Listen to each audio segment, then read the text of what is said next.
akan mencoba untuk mempresentasikan kegiatan pengawasan ya. Namun awal saya akan mencoba dulu bahwa kita di sini sama-sama belajar ya dalam waktu 2 hari ini. Jujur saya juga yang namanya manajemen risiko itu masih kurang paham gitu. Saya yakin teman-teman juga masih sama-sama ada yang nggak paham juga. Makanya kita coba sama-sama di sini ngebahas nih.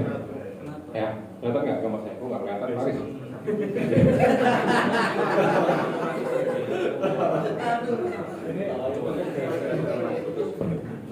Ya, jadi di sini temanya adalah kegiatan pengawasan di pelabuhan. Contoh kita ambil di pelabuhan Palembang. Ya, nah urutannya kami mencoba dari identifikasi bahaya, akibat, peluang, tingkat resikonya, dan bagaimana mengendalikan ini supaya tidak terjadi bahaya yang sudah kita identifikasikan. Ya, yang pertama ini tangan terjepit kena tang, ya, karena pada saat yang las dia biasanya kita pakai tang buat pegang sumbu ininya ya. Terus kemudian terjatuh karena kabel listrik.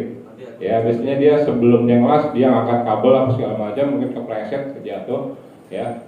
Itu risiko yang kita identifikasikan. Nah, yang ketiga terkena percikan api pada saat dia melakukan pengawasan. Ya, mungkin ini tidak pakai face shield, ya, tapi yang besi ini bukan yang plastik. Keempat, menghirup asap proses pengawasan. Jadi pada saat pengawasan itu pasti ada api dan ada asap, ya. Nah ini jangan sampai terhirup juga. Oke, kasih Pak. Nah yang kelima, terkena sinar proses pengawasan. Ini biasanya kalau kita ngelas ya, ada di video-video tuh begitu ngelas, kayak di foto gitu kan, nanti itu lagi dia ngelas gitu kan, padahal bukan cahaya foto itu. Nah ini bahaya juga. Keenam, potensi membakar benda lain yang mudah terbakar. Artinya pada saat kita mengelas itu jangan sampai di sekitar kita ada benda-benda yang mudah terbakar. Ya. 7, kesetrum kabel yang terbuka. Nah, akibatnya ini kita ambil poin 2. Poin 2 ini ringan lah, karena kecil kemungkinan kita kejepit kena tang, karena memang posisi tang itu sudah menjepit barang yang akan untuk sumbu apinya. Kemudian kena kabel juga ini ringan, ya. Kena api ini bisa cacat, kerugian materi besar. Karena kalau kena api ini udah cacat permanen, ya. Keempat, menghirup asap pengelasan, ini juga sama.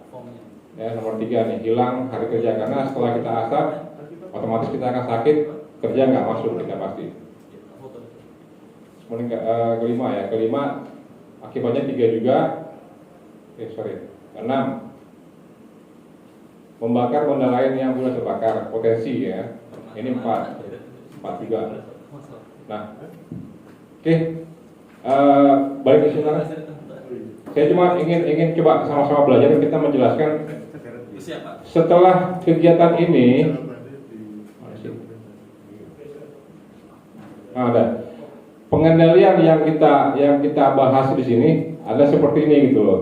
Nah, supaya bahaya tadi tidak terjadi, maka haruslah ada personil yang berpengalaman ya dalam pengawasan, menggunakan APD, ya kan, perapian kabel listriknya seperti apa, menggunakan kacamata yang tadi saya bilang, yang untuk pelindung wajah, menggunakan apron batas untuk area pengawasan, maskernya juga, ya kan. Nah ini menjauhkan benda-benda yang mudah terbakar.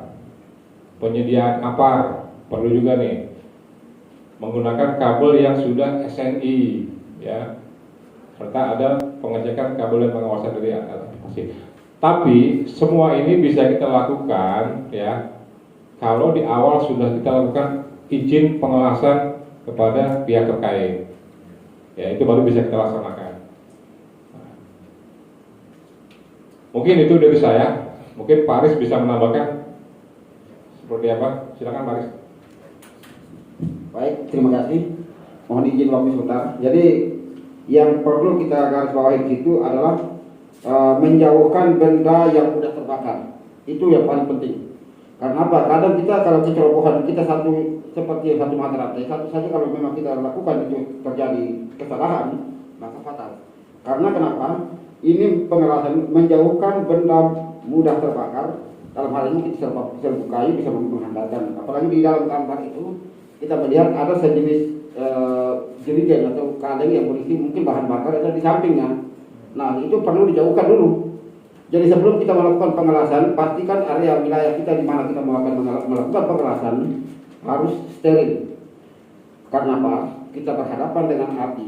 Api yang kecil akan jadi kawan, tapi kalau besar jadi lawan. Nah, mungkin itu masukan dari saya. Kami serahkan kepada rekan-rekan yang ada maupun yang mungkin ada tambahan dari rekan lain, silakan. Tapi kalau memang ada pertanyaan, silakan. Saya rasa tidak ada pertanyaan. Saya tidak berani. Ngeri. Karena udah tahu jawabannya. Oke, silakan kelompok yang lain. Barangkali ada tambahan atau pertanyaan. Pada nggak berani, Pak. Oh, pada nggak berani. Senior, Pak. Oh, senior. Oke. Baik. Ya, oke. Kalau memang tidak ada pertanyaan, alhamdulillah. Kami dari kelompok 4 mengucapkan wabillahi taufiq wal hidayah. Assalamualaikum warahmatullahi wabarakatuh. Waalaikumsalam.